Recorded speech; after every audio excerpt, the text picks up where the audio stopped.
Hello madam. ಯೋಚಿಸುತ್ತ ನಿಂತವಳನ್ನ ದನಿಯೊಂದು ಎಚ್ಚರಿಸಿತ್ತು. ಹಾಂ ಎಂದವಳೆ ಹರ್ಷ ಹೇಳಿದಂತೆ ಕಾರೇರಿದಳು. ತಾರುಡ್ ಮೇಲೆ 100 ಸ್ಪೀಡಲ್ಲಿ ಸ್ಟೇರಿಂಗ್ ತಿರುಗುತ್ತಿದ್ದರೆ ಸುತ್ತಮುತ್ತಲಿನ ಮರಗಿಡಗಳು ಹಿಂದಕ್ಕೋಡುವಂತೆ ಅವನ ನೆನಪಿನ ಬುತ್ತಿ ಮೆಲ್ಲನೆ ತೆರೆದುಕೊಳ್ಳುತ್ತಿತ್ತು. ಆದರೆ ಎಲ್ಲವೂ ಅಸ್ಪಷ್ಟ. ತಲೆ ಸಿಡಿಯುವ ಅನುಭವ. ಇನ್ನೇನು ಕಣ್ಣು ಕತ್ತಲಾಗಿ ಬ್ರೇಕ್ ಹಾಕಿದಷ್ಟೇ ನೆನಪು. ಕಣ್ಣು ಬಿಟ್ಟಾಗ ಆಸ್ಪತ್ರೆ ಬೆಡ್ ಮೇಲೆ ಮಲಗಿದ್ದ. ಯಾವುದೋ ಅವ್ಯಕ್ತ ಸೆಳೆತವೊಂದು ಮೈಮನಗಳನ್ನು ಆವರಿಸಿದ ಭಾವ. ಹಲೋ ಸರ್, ಹೇಗಿದ್ದೀರಾ? ನರ್ಸೊಬ್ಬಳು ಅವನ ಕೈಗೆ ಏರಿಸಿದ ಗ್ಲೂಕೋಸ್ ಸೂಜಿ ತೆಗೆಯುತ್ತಾ ಕೇಳಿದಳು. ಹಾಂ, ಬಟ್ ನಾನು ಇಲ್ಲಿ ಗಾಬರಿ ಬೆರೆತ ದನಿಯಲ್ಲೇ ಕೇಳಿದ್ದ. ಮಗುವೊಂದನ್ನು ಆಸ್ಪತ್ರೆಗೆ ಕರೆತರಬೇಕಾದ್ರೆ ನಿಮಗೆ ಪ್ರಜ್ಞೆ ಹೋಯ್ತು. ನಿಮ್ಮ ಪುಣ್ಯವೋ ಆ ಮಗುವಿನ ಪುಣ್ಯವೋ ನಮ್ಮ ಹಾಸ್ಪಿಟಲ್ ಎದುರಿಗೆ ನೀವು ಬ್ರೇಕ್ ಹಾಕಿದ್ದು. ಸೊ ಪಾಪ ನಿಮ್ಮ ವೈಫ್ ತುಂಬ ಹೆದರಿದ್ದಾರೆ. ಬಟ್ ನಿಮಗೇನು ಪ್ರಾಬ್ಲಮ್ ಇಲ್ಲ, ಟೆನ್ಷನ್ಗೆ ಹೀಗಾಗಿದೆ ಅಷ್ಟೇ ಎಂದಿದ್ದಳು. ಮತ್ತೆ ಮಗುಗೆ ತುಂಬ ಬ್ಲಡ್ ಹೋಗಿದೆ, ಬ್ಲಡ್ ಕೊಡಬೇಕು. ನಮ್ಮಲ್ಲಿ ಬಿ ಪಾಸಿಟಿವ್ ಬ್ಲಡ್ ಮುಗಿದಿದೆ. ನಾನು ಮಗುನ ನೋಡ್ಬೋದಾ ಸಿಸ್ಟರ್? ಆತಂಕವಾಗಿತ್ತವನಿಗೆ.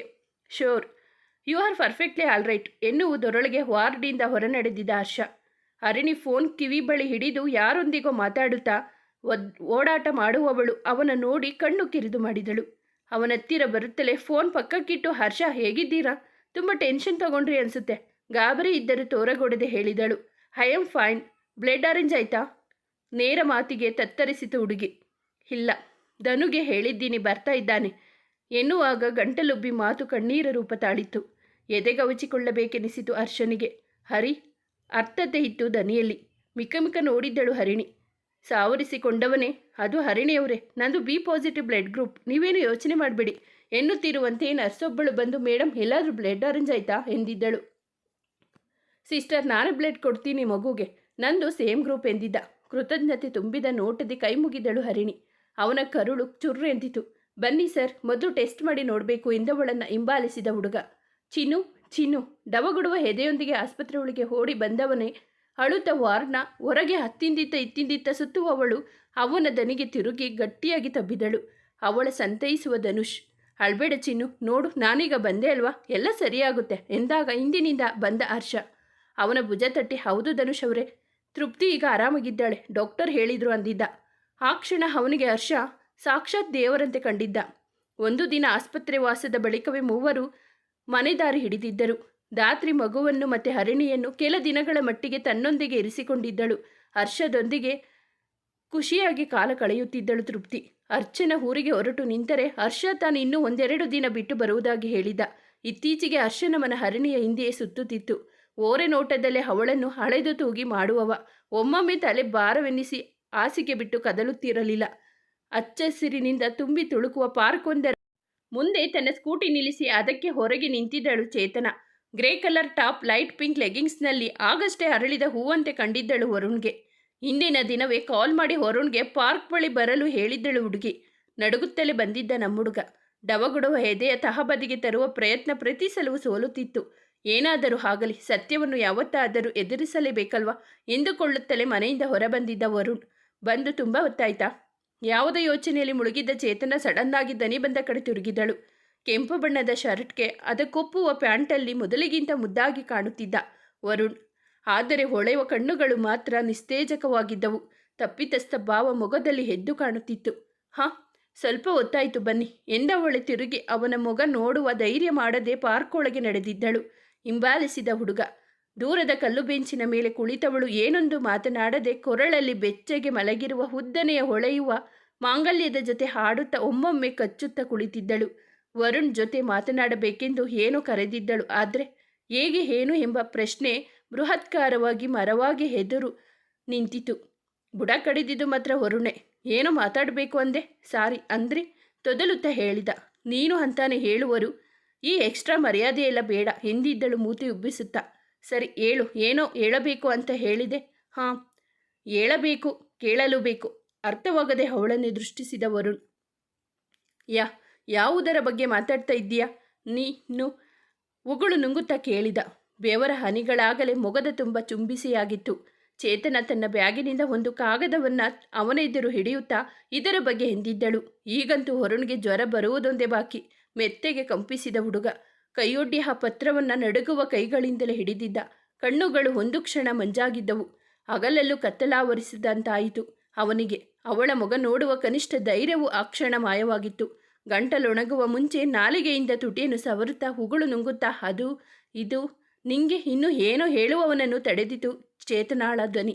ಎಲ್ಲಿ ಹೇಗೆ ಸಿಕ್ತು ಅಂತ ಆಮೇಲೆ ಹೇಳ್ತೀನಿ, ಮೊದಲು ಇದು ನಿಜವ ಹೇಳು. ಸಿಂಡರಿಸಿಕೊಂಡೇ ಹೇರು ದನಿಯಲ್ಲಂದವಳ ಕಡೆ ಕರುಣಾಜಲಕವಾಗಿ ನೋಟ ನೆಟ್ಟಿದ್ದನಲ್ಲದೆ ಹೌದೆಂದು ತಲೆಯಾಡಿಸಿದ ಅಷ್ಟೆ.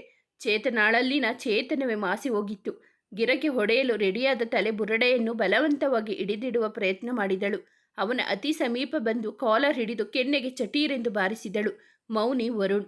ಅವಳೇ ಮುಂದುವರಿಯುತ್ತಾ, ಯಾಕೋ ನಿಂಗೆ ಈ ಬುದ್ಧಿ ಬಂತು? ನಾನೇನು ಅನ್ಯಾಯ ಮಾಡಿದ್ದೆ ನಿಂಗೆ? ನಂಬಿಕೆ ಅಂದ್ರೇನೆ ನನ್ನ ಹೊರು ಅನ್ಕೊಂಡಿದ್ನಲ್ಲೋ, ತಪ್ಪಲ್ವವರು? ಇದು ಬಿಕ್ಕಿದಳು.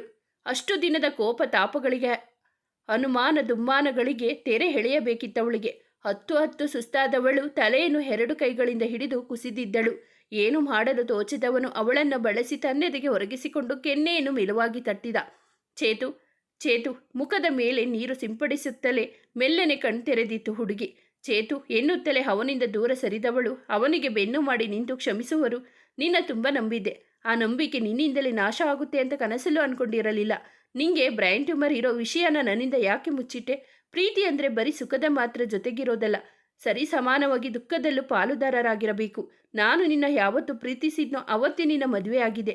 ಆದರೆ ನೀನು ಅದು ಚೇತು, ನಿಂಗೆ ಹೇಳ್ಬಾರ್ದು ಅಂತಲ್ಲ, ನನಗೆ ಗೊತ್ತು. ನಿಂಗೆ ವಿಷಯ ಗೊತ್ತಾದರೆ ಖಂಡಿತ ನೀನು ಮದುವೆ ಆಗೋಕೆ ಒಪ್ಪಲ್ಲ ಅಂತ. ನೀನು ಹೇಳಿದಾಗೆ ಪ್ರೀತಿ ಅಂದರೆ ಸುಖ ದುಃಖ ಎರಡರಲ್ಲೂ ಪಾಲುದಾರರಾಗೋದು ನಿಜ. ಹಾಗೆ ಪ್ರೀತಿಸಿದ ಜೀವದ ಭವಿಷ್ಯ ಚೆನ್ನಾಗಿರಲಿ ಅಂತಾನು ಯೋಚಿಸಬೇಕಲ್ವಾ? ನನ್ನ ಪರಿಸ್ಥಿತಿಲಿ ನೀನಿದ್ರೆ ಏನು ಮಾಡ್ತಾ ಇದ್ದೆ ಚೇತು? ನೇರವಾಗಿ ಕೇಳಿದ. ತಲೆ ತಗ್ಗಿಸಿತು ಹುಡುಗಿ. ಹೌದು, ವರು ಜಾಗದಲ್ಲಿ ನಾನಿದ್ದಿದ್ರೆ ಖಂಡಿತ ಅವನು ಮಾಡಿದಂತೆಯೇ ಮಾಡ್ತಾ ಇದ್ದೆ. ಪಾಪವರು ಇಷ್ಟೆಲ್ಲ ನೋವನ್ನು ತನ್ನೆದೆಯೊಳಗೆ ಬಚ್ಚಿಟ್ಟು ನನ್ನೆದುರು ಕೋಪದ ಮುಖವಾಡ ತೊಟ್ಟಿದ್ದ. ನಾನೇ ಅವನನ್ನು ತಪ್ಪಾಗಿ ತಿಳಿದೆ. ನನ್ನ ಒಳ್ಳೆಯದಕ್ಕೋಸ್ಕರನೇ ಧನು ವಿಷಯದಲ್ಲಿ ಅಷ್ಟು ಕಠೋರವಾಗಿ ಮಾತನಾಡಿದ್ದು. ಚೇತು, ಹೇಳು, ನೀನೇನು ಮಾಡ್ತಾ ಇದ್ದೆ? ಯಾವುದೋ ಲೋಕದಲ್ಲಿ ಮೈಮರೆತವಳ ಭುಜ ಅಲುಗಿಸಿದ ವರುಣ್ ಪಿಳಿಪಿಳಿ ಕಣ್ಬಿಟ್ಟು ಅವನನ್ನೇ ದೃಷ್ಟಿಸಿದವಳು. ಹೌದು ವರು, ಐ ಆಮ್ ಸಾರಿ. ನಿನ್ನ ಬಗ್ಗೆ ತಪ್ಪಾಗಿ ತಿಳ್ಕೊಂಡೆ. ನಿನ್ನೆದುರು ನಾನು ತುಂಬ ಚಿಕ್ಕವಳಾದೆ ಎಂದು ಕಣ್ಣೀರು ಹರಿಸಿದಳು. ಚೇತು, ಈಗೇನು ಕೆಟ್ಟದಾಗಿಲ್ವಲ್ಲ, ಆದರೆ ಸಾರಿ. ಆ ಸಮಯದಲ್ಲಿ ಧನು ಬಗ್ಗೆ ಕೆಟ್ಟದಾಗಿ ಮಾತಾಡಲೇಬೇಕಿತ್ತು. ಇಲ್ಲದಿದ್ದರೆ ನೀನು ನನ್ನಿಂದ ದೂರ ಆಗ್ತೇ ಇರಲಿಲ್ಲ. ಸುಹಾಸ್ ನಿನ್ನ ತುಂಬ ಇಷ್ಟಪಡ್ತಾರೆ. ಅವರ ಜೊತೆ ಚೆನ್ನಾಗಿರು. ಮುಂದಿನ ಜನ್ಮದಲ್ಲಾದರೂ ವಿಧಿ ನಮ್ಮ ಕಡೆ ಇರ್ತಾನ ನೋಡುವ. ಹಾಂ ವರು, ನಾನು ಅವರಿಗೆ ತುಂಬ ಅನ್ಯಾಯ ಮಾಡ್ತಾ ಇದ್ದೀನಿ. ಆದಷ್ಟು ಬೇಗ ಎಲ್ಲದಕ್ಕೂ ಅಂತ್ಯ ಆಡಬೇಕು.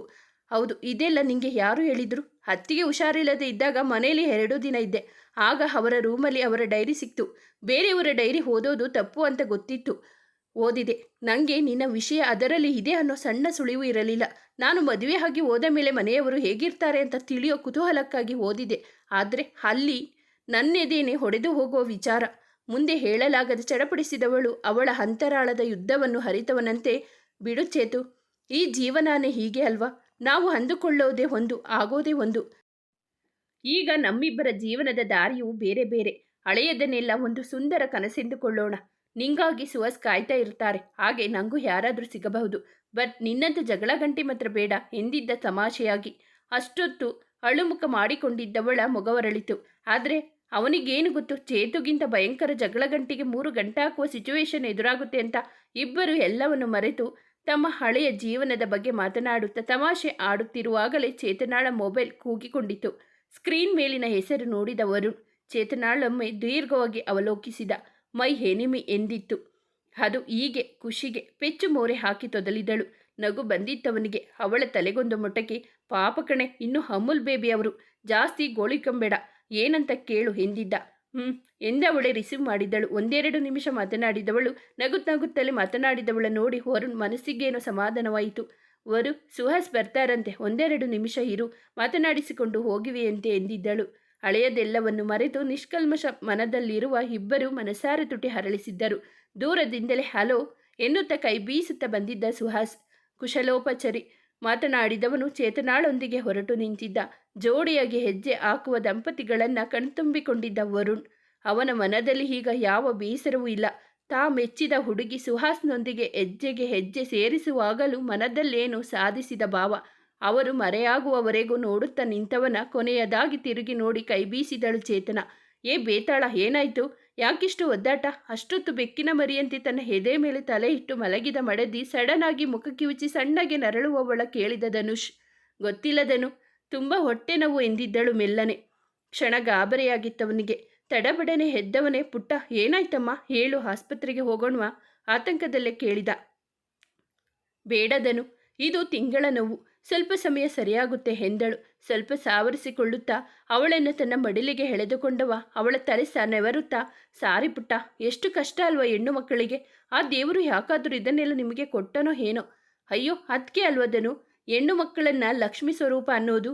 ಇದು ನಮಗೆ ದೇವರು ಕೊಟ್ಟ ವರ. ಕೆಲವರಿಗೆ ಸ್ವಲ್ಪ ನೋವು ಇರುತ್ತೆ ಅಷ್ಟೇ. ಆದರೂ ಪುಟ್ಟ, ನನಗೆ ನೀನು ಈಗೆಲ್ಲ ನೋಡೋಕ್ಕಾಗಲ್ಲ. ಬಹುಶಃ ಹೆಂಡತಿಯನ್ನು ಪ್ರೀತಿಸುವ ಯಾವ ಗಂಡಿಗೂ ಆಗಲ್ಲ ಅನಿಸುತ್ತೆ. ಹೆಣ್ಣು ಎಷ್ಟೇ ನೋವನ್ನಾದರೂ ಸಹಿಸುತ್ತಾಳೆ. ಗಂಡನ ಪ್ರೀತಿ ಹೆದರು ಅದೆಲ್ಲವೂ ಗೌಣದನು. ಈ ಮಡಿಲಲ್ಲಿ ಅಂಥ ಶಕ್ತಿ ಇದೆ. ಅವಳ ಕೆನ್ನೆ ಹಿಂಡಿದ ಮೆಲುವಾಗಿ ನಕ್ಕಳು ಧಾತ್ರಿ. ಹಾಗೆ ಕಣ್ಮುಚ್ಚಿದವಳು. ಕಣ್ಬಿಟ್ಟಾಗ ಕನ್ನಡಿ ಎದುರಲ್ಲಿ ತಲೆ ಬಾಚುತ್ತಾ ನಿಂತಿದ್ದ ಗಂಡ ನನ್ನ ನೋಡಿ ಹೇಳಲು ಹೋದವಳನ್ನು ಮತ್ತೆ ಹಾಸಿಗೆ ಮೇಲೆ ಮಲಗಿಸುತ್ತಾ, ಇನ್ನು ಸ್ವಲ್ಪ ಹೊತ್ತು ಮಲ್ಕೊಪುಟ್ಟ ಎಂದಿದ್ದ. ಧನು, ಟೈಮ್ ಆಯಿತು. ಅತ್ತೆ ಏನಂದುಕೊಂಡ್ರು? ಅಮ್ಮಂಗೆ ನಾನಾಗಲೇ ಹೇಳಿದ್ದೆ, ಅವರೇ ಹೇಳಿದ್ದು ಸರಿನಾ? ಅದು ಅಲ್ಲದೆ ಅಮ್ಮ ಯಾರದೋ ಮದುವೆಗೆ ಹೋಗಿದ್ದಾರೆ, ಬರೋದು ನಾಳೆ ಆಗುತ್ತಂತೆ. ಹೌದಲ್ವಾ? ಇವತ್ತು ಅವರ ಫ್ರೆಂಡಿನ ಮಗಳ ಮದುವೆ. ಸರಿ, ನೀನು ಮಲಗು. ಇಲ್ಲ, ಒಂದು ಕೆಲಸ ಮಾಡು, ಈಗ ಸ್ನಾನ ಮಾಡು, ತಿಂಡಿ ತಿಂದು ಮಲಗುವಂತೆ ಎಂದಾಗ ಸರಿ ಎಂದು ಸ್ನಾನದ ಮನೆ ಒಕ್ಕಿದಳು ಧಾತ್ರಿ. ಟನ್ ಎನ್ನುತ್ತಾ ತಿಂಡಿ ತಟ್ಟೆಯೊಂದಿಗೆ ರೂಮಿನೊಳ ಬಂದಿದ್ದ ಧನುಷ್. ಚಿನ್ನದ ಸೂರ್ಯನ ಕಿರಣಗಳು ಅವಳ ಮುಖ ಮೂತಿ ಎನ್ನದೇ ತಬ್ಬಿ ಹಿಡಿದಿದ್ದರೆ ಅವಳು ಕೂದಲ ಸಿಕ್ಕು ಬಿಡಿಸುವುದರಲ್ಲೇ ಮುಳುಗಿದಳು. ಮಂಚದ ಮೇಲೆ ಕೂರಿಸಿ ಕೈಗೆ ತಂದಿಕೊಟ್ಟು ತಾನೇ ಕೂದಲನ್ನು ಒಣ ಬಟ್ಟೆಯಿಂದ ಹೊರೆಸಿದ. ಮತ್ತೆ ಮಲಗಲು ಹೇಳಿ ಹೊರ ಹೋಗಿದ್ದ. ಧನು, ಏನು ಮಾಡ್ತಾ ಇದ್ದೀಯಾ? ಬಿಡು. ಸಿಂಕಲ್ಲಿನ ಪಾತ್ರೆ ಉಜ್ಜುತ್ತಾ ನಿಂತವನ ಬಳಿ ಬಂದು ಅವನ ಕೈಯಿಂದ ಸೋಫನ್ನು ಕಿತ್ತುಕೊಂಡಿದ್ದಳು ಧಾತ್ರಿ. ಬೆಕ್ಕಸ ಬೆರಗಾಗಿ ನೋಡಿದವ. ಏನೇ ಆಯಿತು ನಿಂಗೆ? ಮಲಗು ಅಂದಿದ್ದೆ ತಾನೆ? ಕೋಪದಲ್ಲಿ ಕೇಳಿದ. ಅಯ್ಯೋ, ನಂಗೇನಾಗಿದೆ? ಎಲ್ಲ ಸರಿ ಆಯಿತು. ನೀನು ಈಚೆ ಬಾ, ಪಾತ್ರೆ ನಾ ತೊಳಿತೀನಿ. ಸೀರೆ ಸೆರಗನ್ನು ಸೊಂಟಕ್ಕೆ ಸಿಕ್ಕಿಸಿದವಳ ಹುರಿಗಣ್ಣಲ್ಲಿ ಗದರುತ್ತಾ, ಈಗ ಬಾಯಿ ಮುಚ್ಕೊಂಡು ಹೋದರೆ ಸರಿ, ಇಲ್ಲಾಂದ್ರೆ ಎಂದಿದ್ದ. ನನಗೆ ನಿದ್ದೆ ಬರಲ್ಲದನು. ಪುಟ್ಟ ಮಗುವಂತೆ ಮೂತಿ ಉಬ್ಬಿಸಿದಳು. ಹೌದಾ? ಹಾಗಾದರೆ ಇಲ್ಲಿ ಕೂತ್ಕೋ, ಕೆಲಸ ಮಾತ್ರ ಮಾಡೋ ಹಾಗಿಲ್ಲ ಎಂದು ಮತ್ತೆ ತನ್ನ ಕೆಲಸದಲ್ಲಿ ಮಗ್ನನಾಗಿದ್ದ. ಅವನ ಆಣತಿಯಂತೆ ಕೊಂಚ ಸಮಯ ಶೆಲ್ಫೇರಿ ಕುಳಿತವಳಿಗೆ ಏನನಿಸಿತೋ ಅವನನ್ನು ಹಿಂದಿನಿಂದಲೇ ತಬ್ಬಿ ಅವನ ಬೆನ್ನ ಮೇಲೆ ಮೆಲುವಾಗಿ ಚುಂಬಿಸಿದಳು. ಕ್ಷಣ ತತ್ತರಿಸಿದ ಹುಡುಗ. ಏನಾಯಿತು ಬೇತಾಳ? ಇಷ್ಟೊಂದು ಪ್ರೀತಿ ಯಾಕೋ? ನನಗೆ ಯಾವಾಗಲೂ ನಿನ್ನ ಮೇಲೆ ಪ್ರೀತಿ ಇದ್ದೇ ಇರುತ್ತೆ, ಆದರೆ ನಿಂಗೆ ನನ್ನ ಮೇಲೆ ಪ್ರೀತಿ ಇಲ್ಲ. ಮತ್ತಷ್ಟು ಹಿಡಿತವನ್ನು ಬಿಗಿಗೊಳಿಸಿದಳು. ಅವನ ಪಾತ್ರೆಯ ಕೆಲಸವು ಮುಗಿದಿತ್ತು. ಕೈ ತೊಳೆದು ಅವಳತ್ತ ತಿರುಗಿ ಮೊಗವನ್ನು ಬೊಗಸೆಯಲ್ಲಿ ಹಿಡಿದು, ಯಾಕೋ ಬಂಗಾರ ಹಾಗಂತೀಯ? ನಾನು ಯಾವಾಗ ನಿನ್ನ ಮೇಲಿನ ಪ್ರೀತಿ ಕಮ್ಮಿ ಮಾಡಿದ್ದೀನಿ? ನನ್ನ ಉಸಿರು ನೀನು. ಈಗೆಲ್ಲ ಹೇಳಬೇಡ, ಬೇಜಾರಾಗುತ್ತೆ. ಹೌದು, ನಿಂಗೆ ಮಾತ್ರ ಬೇಜಾರಾಗೋದು, ನನಗೆ ಆಗಲ್ಲ ಅಲ್ವಾ? ಎಲ್ಲ ಬುರುಡೆ. ಉಸಿರು ಜೀವ ಅಂತ ನನಗೆ ಕಾಗೆ ಹಾರಿಸೋಕೆ ನಿಂಗೆ ಹೇಗಾದರೂ ಮನಸ್ಸು ಬರುತ್ತೋ? ಏನಾಯಿತು ಈಗ? ಇಷ್ಟು ಹೊತ್ತು ಚೆನ್ನಾಗಿದೆಯಲ್ಲ? ಇದ್ದಕ್ಕಿದ್ದಾಗೆ ಯಾವುದಾದರೂ ದೆವ್ವ ಮೈ ಮೇಲೆ ಬಂತಾ ಹೇಗೆ? ನಾನೇನು ಕಾಗೆ ಹಾರಿಸಿದೆ? ನನಗೇನು ಅರ್ಥ ಆಗ್ತಿಲ್ಲ. ಧನು, ನಿಜ ಹೇಳು, ನನಗೇನಾಗಿದೆ? ಈಗ ಧನುಷ್ ಮೈ ಮೇಲೆ ದೆವ್ವ ಬಂದಿತ್ತು. ಮೈ ಕೈಯೆಲ್ಲ ಮೆಲ್ಲನೆ ಬೆವರುವಂತಾಗಿತ್ತು. ತನ್ನವಳ ನೇರ ಪ್ರಶ್ನೆಗೆ ಉತ್ತರಿಸಲು ಪದಗಳಿಗಾಗಿ ತಡಕಾಡಿದ. ಕಾರು ಮನೆ ಮುಂದೆ ನಿಂತ ಶಬ್ದಕ್ಕೆ ಮಹಡಿ ರೂಮಲ್ಲಿ ಅನ್ಯಮಸ್ಗಳಂತೆ ಕುಳಿತ ಅರ್ಚನಾ ಚಡಪಡಿಸಿದಳು. ಧಾತ್ರಿ ಏನು ಹೊರನ್ ಜೊತೆ ಮಾತನಾಡುವುದಾಗಿ ಧೈರ್ಯ ಹೇಳಿದ್ದಳಾದರೂ ಇಂದಿನ ಮಾತುಕತೆ ಶಾಸ್ತ್ರದಲ್ಲಿ ಏನಾದರೂ ಉಲ್ಟಾಗಿ ಮದುವೆಗೆ ಎಲ್ಲರೂ ಒಪ್ಪಿ ತನಗೂ ಒತ್ತಡ ಹಾಕಿದ್ರೆ ಏನು ಮಾಡೋದು ಎಂಬ ಭಯ ಮನದ ಮೂಲೆಯಲ್ಲಿ ಆಗಾಗ ಮಿಂಚಿ ಮರೆಯಾಗುತ್ತಿತ್ತು. ಅಮ್ಮ ಬಂದು ಹಸಿರು ರೇಷ್ಮೆ ಸೀರೆಯಲ್ಲಿ ಮಿನುಗುತ್ತಿದ್ದ ಮಗಳಿಗೆ ದೃಷ್ಟಿ ತೆಗೆದು ಹೋಗಿದ್ದರು. ಅಚ್ಚು, ಅವರೆಲ್ಲ ಬಂದರು, ಬಾ ಕೆಳಗೆ ಎಂದ ಅತ್ತಿಗೆ ದನಿಗೆ ಎದೆ ಬಡಿದ ತಕ್ಷಣ ನಿಂತಂತಾಗಿತ್ತು. ಕಾಣದ ನೂರು ದೇವರಿಗೆ ಕೈಮುಗಿದು ಏನಾದರೂ ಎಡವಟ್ಟಾಗಿ ಈ ಸಂಬಂಧ ತಪ್ಪಲಿ ದೇವ್ರೆ ಎಂದು ಮನದಲ್ಲಿ ಹೇಳುತ್ತಾ ಕೆಳಬಂದಿದ್ದಳು. ಹೂವು ಹಣ್ಣು ತುಂಬಿರುವ 3-4 ಬೆಳ್ಳಿಯ ಹರಿವಾಣದ ಮುಂದೆ ಒಂದಿಬ್ಬರು ಗಂಡಸರು 4-5 ಜನ ಹೆಂಗಸರು ಕುಳಿತು ಅವಳ ನಡುವೆ ನೋಡುತ್ತಿರುತ್ತಾರೆ. ಅರ್ಚನಾಳ ಮನ ಬೇರೆಯದ ಯೋಚನೆಯಲ್ಲಿ ಮುಳುಗುತ್ತಿತ್ತು. ಕೈ ಹಿಡಿದ ಅತ್ತೆಗೆ ಅವರೆದುರಿನ ಕುರ್ಚಿಯಲ್ಲಿ ಕೂರಿಸಿದರು. ಹೇಗಿದ್ದೀಯಮ್ಮ ನನ್ನ ಸೊಸೆ? ನಾವೇನು ನಿಂಗೆ ಹೊಸಬರ? ಈ ನಾಚಿಗೆ ಯಾಕೆ? ಮುಖ ಎತ್ತು. ಅವನು ಇನ್ನೂ ಬಂದಿಲ್ಲ, ಏನೋ ಕೆಲಸ ಇದೆಯಂತೆ, ಇನ್ನೇನು ಬರಬಹುದು. ಅತ್ತೆ ಎನಿಸಿಕೊಂಡವರು ಹೇಳಿದಾಗ ಸ್ವಲ್ಪ ಧೈರ್ಯ ಬಂದಿತು ಅಚ್ಚುಗೆ. ಬಾರದೇನೆ ಇರಲಿ, ಅವನು ದೇವರೇ ನೀನೇ ಕಾಪಾಡು ಎಂದುಕೊಳ್ಳುವಾಗಲೇ ಬಂದಿದ್ದ ಹುಡುಗ. ಕೆಟ್ಟ ಕೋಪ ಬಂದಿತು ಅರ್ಚನಾಗೆ. ಹೇ ಗಣೇಶ, ಯಾವಾಗಲೂ ಹೀಗೆ ಮಾಡ್ತೀಯ ನೀನು? ಧಾತ್ರಿಗಾದ್ರೆ ಹೆಲ್ಪ್ ಮಾಡ್ತೀಯ, ನನಗೆ ಮಾಡಲ್ಲ. ಎಲ್ಲ ನನ್ನ ಕರ್ಮ.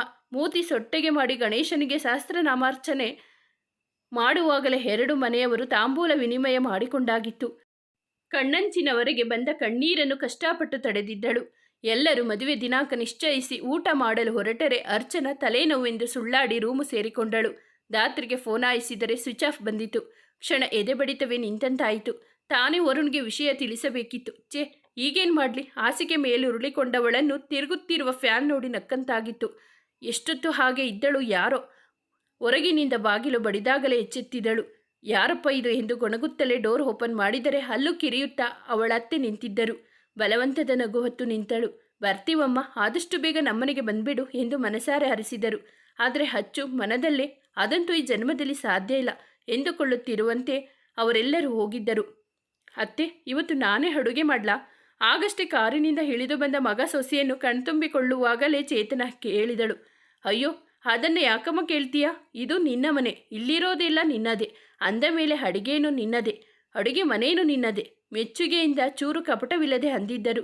ಅಮ್ಮ, ಹಾಗಾದರೆ ನಾನು ಮತ್ತೆ ಡ್ಯೂಟಿಗೆ ಹೋಗ್ಲಾ? ಚೇತನ ಕಣ್ಣು ಕೆಂಪು ಮಾಡಿದಾಗ ಹುಗಳು ನುಂಗಿದವ. ಅಲ್ಲ, ಇವತ್ತಿನ ಅಡುಗೆ ತಿಂದು ಆಮೇಲಾನಾದರೂ? ಮುಂದಿನ ಮಾತಿಗಾಗಿ ತಡಕಡಿದ ಸುಹಾಸ್. ಚೇತನ ಮುಖ ಉಬ್ಬಿಸಿಕೊಂಡೆ ಅಡುಗೆ ಮನೆ ಕಡೆ ನಡೆದಿದ್ದಳು. ಹೇಳುದನು, ಯಾಕೆ ಸುಮ್ಮನಾದೆ? ನಿಂಗೆ ನನ್ನ ಮೇಲೆ ನಿಜವಾಗ್ಲೂ ಪ್ರೀತಿ ಇದ್ದರೆ ಹೇಳು, ನಿನ್ನ ಬಾಯಲ್ಲೇ ಕೇಳಬೇಕು. ಅವತ್ತು ಡಾಕ್ಟರ್ ಏನಂದ್ರು? ಪಟ್ಟು ಹಿಡಿದವಳನ್ನು ಬಳಸಿ ತನ್ನ ಎದೆಗೆ ಹೊತ್ತಿ ಹಿಡಿದರೂ ಹಠಬಿಡದ ದಾತ್ರಿ ಒದ್ದಾಟ ಮಾಡುತ್ತಾ ಅವನಿಂದ ದೂರ ಬಂದಿದ್ದಳು. ಕಣ್ಣುಗಳಾಗಲೇ ಕೊಳವಗಳಾಗಿದ್ದವು. ಅಸಹನೆ ಮೊಗದ ತುಂಬ ನರ್ತನವಾಡುತ್ತಿತ್ತು. ಗಂಟಲೊಣಗಿದ್ದಂತಾಗಿ ಉಗುಳು ನುಂಗಿದವನ ಹಣೆ ಮೇಲೆ ಬೆವರ ಹನಿಗಳ ಸಾಲು ಆಗಲೇ ಮೂಡಿತು. ಪುಟ್ಟ, ಅದು ಹೀಗೆ, ಏನು ಸಣ್ಣ ನೋವು, ಏನು ಪ್ರಾಬ್ಲಮ್ ಇಲ್ಲ ಅಂದರು. ಏನು ಪ್ರಾಬ್ಲಮ್ ಇಲ್ಲ ಅಂದ್ರ? ಇನ್ನೂ ಮುಚ್ಚಿಡ್ಬಿಡದನು, ನನಗೆಲ್ಲ ಗೊತ್ತಾಗಿದೆ. ರಿಪೋರ್ಟ್ ನಾನು ನೋಡಿದ್ದೀನಿ, ಜೊತೆಗೆ ಡಾಕ್ಟರ್ನ ಭೇಟಿ ಮಾಡಿ ಬಂದಿದ್ದೀನಿ. ಇಡೀ ರೂಮೇ ತಿರುಗುತ್ತಿರುವಂತೆ ಭಾಸವಾಗಿತ್ತು ಧನುಷ್ಗೆ. ಮುಂದೇನು ಹೇಳಲಾಗದೆ ಸೋತವನಂತೆ ಅವಳ ಮುಖ ನೋಡುತ್ತಾ ನಿಂತವನು ಗಟ್ಟಿಯಾಗಿ ಅವಳನ್ನಪ್ಪಿ ಮನಸ್ಸೋ ಇಚ್ಛೆ ಹತ್ತಿದ್ದ. ಬೆಳಗಿನ ಸೂರ್ಯನಾಗಲೇ ನೆತ್ತಿ ಸುಡುವ ಕಾಯಕವನ್ನು ಪ್ರಾರಂಭಿಸಿದ್ದರೆ ಇಬ್ಬರ ಜೀವನದಲ್ಲೂ ಹೊತ್ತಿ ಹುರಿದ ಸತ್ಯವೊಂದರ ಅನಾವರಣ ಆಗಿತ್ತು. ಮುಂದುವರೆಯುವುದು. ಸ್ನೇಹಿತರೆ, ಈ ಕಥೆ ನಿಮಗೆ ಇಷ್ಟವಾದರೆ ದಯವಿಟ್ಟು ಒಂದು ಲೈಕ್ ಮಾಡಿ, ನಮ್ಮ ಚಾನಲ್ ಸಬ್ಸ್ಕ್ರೈಬ್ ಆಗಿ, ಪಕ್ಕದಲ್ಲಿರುವ ಬೆಲ್ ಬಟನ್ ಕ್ಲಿಕ್ ಮಾಡಿ. ನಿಮ್ಮ ಅನಿಸಿಕೆ ಅಭಿಪ್ರಾಯವನ್ನು ಕಾಮೆಂಟಲ್ಲಿ ತಿಳಿಸಿ. ನಿಮ್ಮ ಫ್ರೆಂಡ್ಸ್ ಆ್ಯಂಡ್ ಫ್ಯಾಮಿಲಿಗೆ ಈ ಕಥೆಯನ್ನು ಶೇರ್ ಮಾಡಿ. ಕಥೆಯನ್ನು ಕೇಳಿದ್ದಕ್ಕಾಗಿ ಧನ್ಯವಾದಗಳು.